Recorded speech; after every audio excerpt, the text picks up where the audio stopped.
So right off the bat, Aquaman looks a lot more light-hearted than most DC fare, which suits me right down to the ground. Tamora Morrison falls in love with the Queen of Atlantis, who upon stumbling injured into his lighthouse, immediately impales his TV with a trident. And you know he likes her, because after seeing that and her eating his pet goldfish when she wakes up, the words "what the fuck" are not even implied. Anyway, they have a kid named Arthur, and she's ambushed by Atlanteans and decides it's for the best she leave to keep her lover and son safe.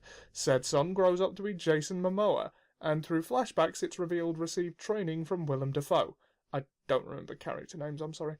So he's already saved the world once, and we see that he means business when he lifts his submarine out of the water in the setup for the secondary antagonist. After a trip to the bar with his dad, he's visited by Amber Heard, who tells him that Atlantis is on the brink of war with the surface, and only he, as a child of both worlds and son of the Queen, can claim the throne to prevent global catastrophe.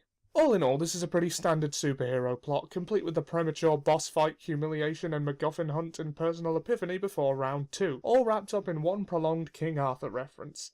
That said, I'd be lying if I didn't say what this film does, it does well. The visuals are worth the ticket price on their own. Atlantis is a visually stunning creation full of inventive designs for technology and striking backdrops for action set pieces. There's plenty of lore to satisfy those that go for that woven into the film without feeling too cumbersome, even if it is front-loaded a little at times. The soundtrack is basically fine, with the notable exception of the single worst use of Toto's Africa that has ever happened in any medium, and the whole thing carries itself with an air of humour that lets it ride the goofiness of the setting without being overpowered by it. The characters, underdeveloped though some may be, are likeable enough. The main villain is pretty generic, and the secondary antagonist, while slightly more interesting, just ended up making me laugh at the fact that his costume makes him look more like a villain from Power Rangers than any superhero movie I've ever seen. The plot is pretty boilerplate stuff, and you'll figure out where it's going to go more or less immediately, but the execution is solid enough that predictability's fine. All in all, Aquaman's a pretty watchable superhero film, not quite on the level of Wonder Woman, but it's leaps and bounds ahead of Man of Steel. It is, if you'll pardon the cheesy analogy, a respectable fish in an admittedly understocked but still noteworthy pond, and I would definitely recommend giving this one a watch.